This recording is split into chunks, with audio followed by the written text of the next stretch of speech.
بعثت نبوی صلی اللہ علیہ وآلہ وسلم سے چند سال پہلے کی بات ہے کہ جیسے ہی ذوالقعدہ کا چاند طلوع ہوا، جزیرہ نمائے عرب کے مختلف کوشوں سے عرب سانڈنی سواروں کا ایک طوفان امڈا پڑا جو ہر سال حج سے پہلے عکاظ کے میلے میں شرکت کے لیے آتے تھے۔ میلہ مختلف قبائل کے تماشائیوں سے کھچا کھچ بھرا ہوا تھا، جس میں مکہ والوں کی تعداد سب سے زیادہ تھی۔ بطحا کے میدان میں جہاں یہ میلہ لگتا تھا، عربوں نے اپنے خیمے گاڑ دیے تھے اور اس کا ایک حصہ تجارت کے لیے مخصوص کر دیا تھا۔ اس حصے میں تاجروں نے خیموں کے سامنے اپنی دکانیں آراستہ کی تھیں، جن میں حجازی مصنوعات بہت کم اور شام اور یمن کی وہ مصنوعات بکثرت تھیں جو مکہ اور اس کے قرب و جوار کے لوگ جاڑے اور گرمی کے سفروں میں لائے تھے۔ دکانوں پر مردوں اور عورتوں کا جمگٹا تھا جو اپنی اپنی پسند کی چیزیں خرید رہے تھے۔ عورتیں زیادہ تر کپڑے کی دکانوں پر تھیں، مختلف رنگ اور مختلف بناوٹ کے کپڑے اٹھاتیں، انہیں الٹ پلٹ کے دیکھتیں اور شام اور یمن کے بنے ہوئے ان نظر فریب کپڑوں میں سے جو کپڑا انہیں پسند آتا خرید لیتیں۔ ان میں اگر کوئی طرحدار حسینہ ہوتی تو وہ بے فکر نوجوان اور پختہ کار مردوں کو اپنی طرف کھینچ لیتی، جو بظاہر تو خریداری کے لیے آتے لیکن دراصل کپڑوں اور سامان سے زیادہ انہیں اس کافر ادا کے حسن و جمال سے آسودہ ہونے کا شوق بے چین کرتا۔ ان دکانوں کے قریب ہی عیش و نشاط کے اڈے تھے جہاں دن کو عموماً اور رات کو خصوصاً نوجوانوں کی بھیڑ سی لگی رہتی تھی۔ ان محفلوں میں عرب کی فتنہ فروش عورتیں بھی بے تکلف شریک ہوتی تھیں۔ ویڈیو میں مزید آگے بڑھنے سے پہلے آپ سے گزارش ہے کہ ہمارے اس چینل کو سبسکرائب کر کے نیچے دیے گئے بٹن کو کلک کر دیجئے تاکہ ہماری ویڈیوز ایک خودکار طریقے سے آپ کے پاس پہنچتی رہیں۔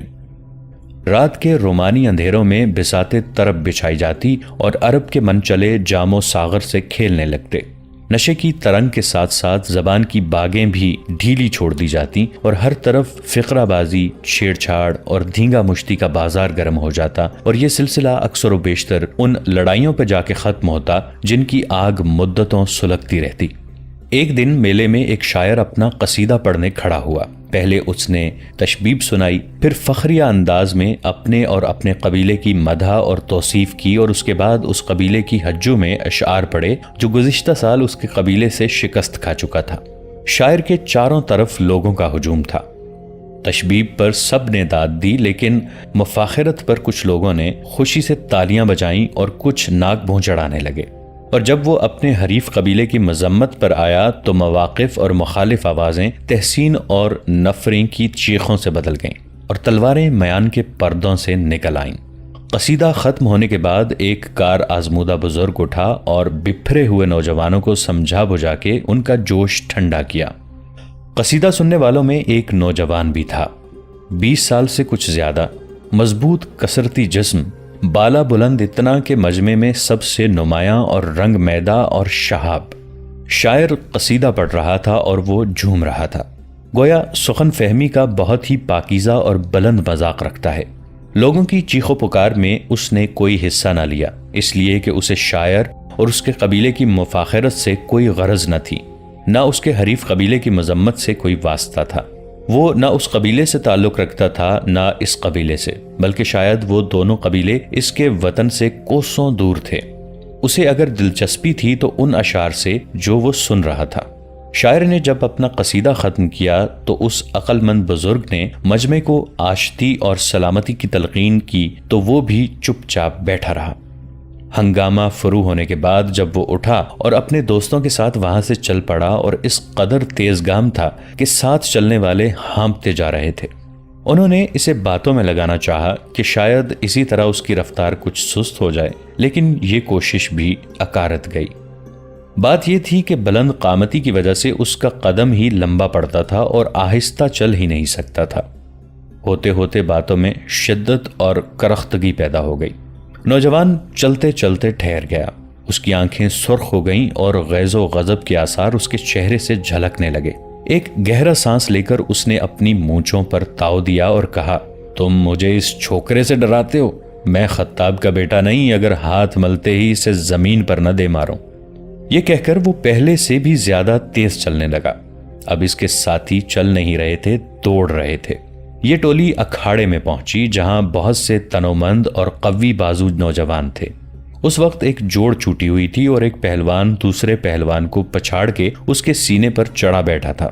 عمر ابن خطاب کو اپنی طرف آتے دیکھ کے لوگوں نے رستہ چھوڑ دیا اور کشتی لڑنے والے بھی الگ الگ ہو کے تماشائیوں کے ساتھ کھڑے ہو گئے۔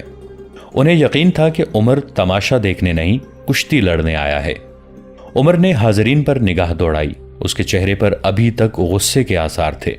اس نوجوان پر نظر پڑتے ہی جس کے متعلق رستے میں باتیں ہو رہی تھیں، عمر نے اسے مقابلے کی دعوت دی۔ نوجوان مسکراتا ہوا آگے بڑھا اور مجمع کے وسط میں کھڑا ہو گیا۔ اسے اپنے اوپر اعتماد اور اپنی جسمانی طاقت پر بھروسہ تھا۔ اس سے پہلے اس نے عمر سے کشتی نہیں لڑی تھی۔ وہ اپنے قبیلے کے ساتھ پہلی بار عکاظ کے میلے میں آیا تھا، لیکن جب سے آیا تھا ہر مقابلے میں کامیاب ہو رہا تھا۔ وہ قامت و جسامت میں بھی عمر کے قریب قریب ہی تھا۔ عمر آگے بڑھے اور دونوں میں کشتی شروع ہو گئی۔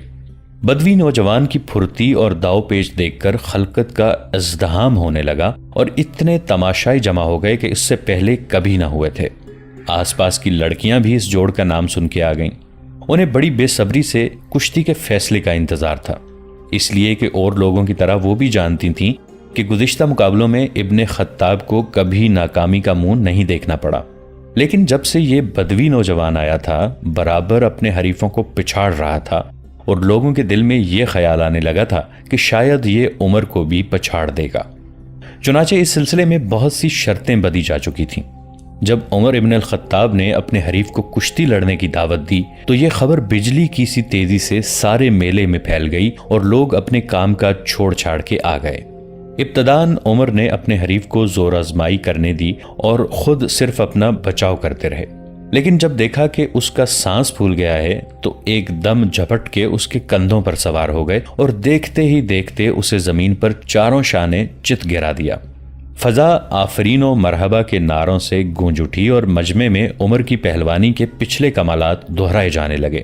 لڑکیاں اور عورتیں بھی اس نجیب الطرفین قریشی کو تعریف و توصیف میں مردوں سے پیچھے نہیں تھیں۔ تھوڑی دیر بعد سورج آہستہ آہستہ ڈھلنے لگا۔ تماشائی اپنی اپنی راہ چلے گئے اور عمر اپنے دوستوں کے حلقے میں میلے کا چکر کاٹنے لگے۔ دوست ان کی طاقت کے گن گا رہے تھے اور جواب میں صرف ایک مسکراہٹ کے امیدوار تھے، جس سے نوازا جانا گویا ان کی تقدیر میں تھا ہی نہیں، جو برسوں کی برسات میں کبھی عمر کے لبوں پر نمودار ہوا کرتی تھی۔ پاس سے گزرنے والے اسے بڑے اہتمام سے دیکھ رہے تھے۔ ان کی نگاہیں اس کے دوستوں سے بھی زیادہ فخر و حیرت کا اظہار کر رہی تھیں۔ رات کی تاریکیاں گہری ہو گئیں۔ عمر اپنے دوستوں کے ساتھ عکاظ کی ایک سمت چلے گئے، جہاں عیش و طرب کی محفلیں سجی ہوئی تھیں، اور اس محفل کی پشت پر صحرا افق کی لامتناہی وسعتوں میں کھو گیا تھا۔ عمر اپنے بہت سے جاننے والوں کو سلام کرتے اور ان کا عقیدت مندانہ جواب لیتے صحرا کی جانب محفل کے ایک گوشے میں بیٹھ گئے۔ حاضرین نے ان کی تعریف کے پل باندھنا شروع کر دیے۔ تھوڑی ہی دیر بعد شراب کا دور چل پڑا۔ عمر ان سب مے نوشوں کا سردار تھا۔ رات گزر رہی تھی اور پینے والے پی رہے تھے۔ متانت سے یاوا گوئی، عشق بازی سے شہ سواری اور ایام عرب سے انصاب عرب تک کوئی موضوع ایسا نہ تھا جو پینے کے دوران زیر بحث نہ آیا ہو۔ عمر اس گفتگو میں بڑھ چڑھ کے حصہ لے رہے تھے۔ شراب نے ان کی زبان کی گرہیں کھول دی تھیں اور وہ ہر موضوع پر بڑے ماہرانہ انداز میں روشنی ڈال رہے تھے۔ بدوی پہلوان پر فتح پانے کی خوشی نے عمر کی قوت گویائی کو اور چمکا دیا تھا۔ باتوں باتوں میں کسی دوست نے ایک شہسوار کا ذکر چھیڑ دیا جو آج دوپہر سے پہلے اسے نظر نہ آیا اور جس کے گھوڑے کے سم زمین کا سینہ چاک کر دیتے تھے۔ عمر نے جھلا کے کہا، لات اور عزا کی قسم، اس کی شہسواری پر اظہار حیرت کر کے تم نے مجھے بہت تکلیف پہنچائی ہے۔ اس پر وہ دوست مسکرایا جو اس سے پہلے بدوی پہلوان کی باتیں کر رہا تھا اور بولا، عزا سے اپنے چچا زاد بھائی زید بن عمرو کے لیے معافی چاہو جس نے کہا ہے۔ پھر اس نے 2 شعر سنائے جن کا ترجمہ ہے کہ میں نہ عزا پر ایمان رکھتا ہوں، نہ اس کی بیٹیوں پر اور نہ بنی تسم کے بتوں پر۔ جب خدائی کے کام تقسیم ہو گئے ہیں تو میں ایک پروردگار پر ایمان لاؤں یا 1000 پروردگاروں پر۔ یہ سن کر عمر نے ایک لمبا سانس کھینچا اور کہا، وہ غارت ہو اور عزا اس کی ناشکری کو کبھی معاف نہیں کرے گا۔ جب اس نے ہمارا دین چھوڑا اور ہمارے بتوں کے ساتھ زیادتی کی تو خطاب نے بالکل ٹھیک کیا کہ اسے مکے سے نکال دیا۔ وہ اپنے معبود کی تلاش میں یہود و نصارہ کے پاس مارا مارا پھرتا رہا، لیکن نہ یہودیوں سے کچھ پایا نہ عیسائیوں سے۔ اب اسے زوم تھا کہ وہ اپنے باپ ابراہیم کے دین پر ہے، اور اگر کہیں خطاب اسے میرے حوالے کر دیتا تو میں اسے جان سے ہی مار دیتا۔ اس کے بعد گفتگو نے سنجیدگی اختیار کر لی۔ دوسرے دن 10 بجے کے قریب عمر اپنے دوستوں سے پھر ملا۔ وہ اس وقت کل کی کشتی کا ذکر کر رہے تھے، اور عمر نے اس میں اپنی جس مہارت کا مظاہرہ کیا تھا اسے سراہ رہے تھے۔ ان کی خواہش تھی کہ عمر اپنے حریف کو اگر ایک بار اور پچھاڑ دے تو پھر اس بدوی پہلوان کے لیے اکھاڑے کا رخ کرنا مشکل ہو جائے گا، لیکن عمر نے اپنے دوستوں کی مخالفت کی۔ اس کی رائے میں ان کی یہ بات بہادری کے خلاف تھی کہ وہ فاتح ہو کر پھر اپنے حریف کو مقابلے کی دعوت دے۔ البتہ اگر اس کا حریف دوبارہ اس سے کشتی لڑنا چاہتا ہے تو ایک لمحے کا توقف کیے بغیر اس کی دعوت قبول کر لے گا۔ میلہ اب جلد ختم ہونے والا تھا۔ 3 دن کے بعد لوگ عکاظ سے رخصت ہو کر کعبے کے طواف کی تیاری کے لیے مجنہ جانے والے تھے، جہاں ہر قبیلے کو اپنے بت کے حضور نظر پیش کرنی تھی اور قربانی سے فراغت پانے کے بعد ظلم ذات جانا تھا کہ عرفات کی چڑھائی چڑھنے کے لیے کیل کانٹے سے لیس ہو جائیں۔ مجنہ جانے سے پہلے 3 دن زائرین کے لیے بڑی مصروفیات کے دن تھے۔ انہیں حج کی تیاری کرنی تھی، اس لیے وہ اب کسی قسم کے کھیل تماشے میں دلچسپی نہیں لے سکتے تھے۔ یہ 3 دن بھی گزر گئے اور بدوی پہلوان نے ابن خطاب کو ایک ناقابل شکست ستون پا کر ہار مان لی۔ لوگ عکاظ سے رخصت ہونے کی تیاری کرنے لگے۔ عمر اس تیاری میں بھی پیش تھے۔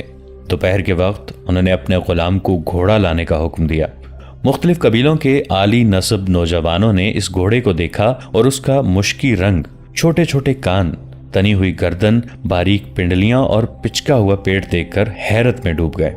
عمر کو اپنی ذات اور اپنے گھوڑے پر نازاں پا کر، جس میں خود اعتمادی اور درستی کا پہلو شامل تھا، ان کے پندار کو ٹھیس لگی۔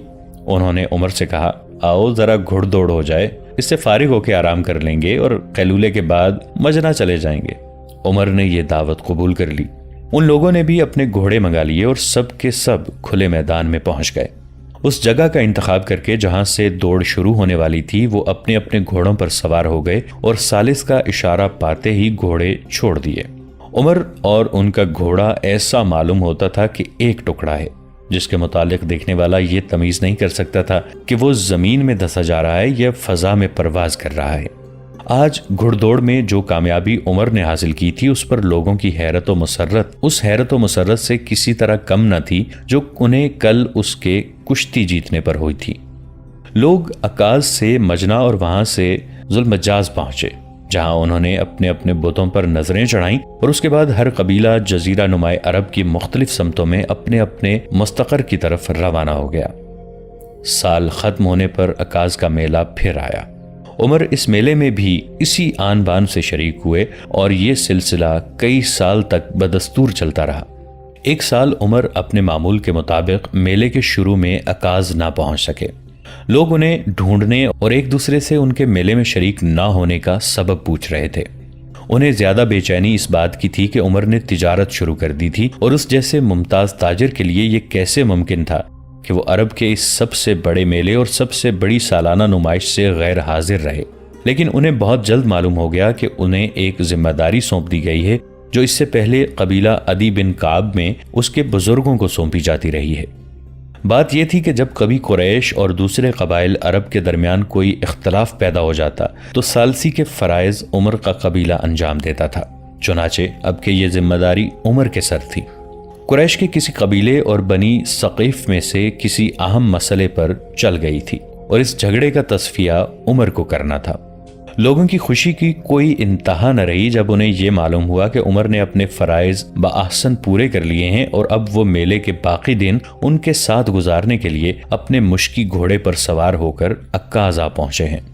آتے ہی وہ تجارت میں مصروف ہو گئے، لیکن اس مصروفیت نے انہیں دوسرے مشاغل سے باز نہ رکھا، نہ بلا نوشی اور نظر بازی کی اس شہرت میں ہی کوئی کمی آنے دی جو عمر کو اپنے حلقہ احباب میں حاصل تھی۔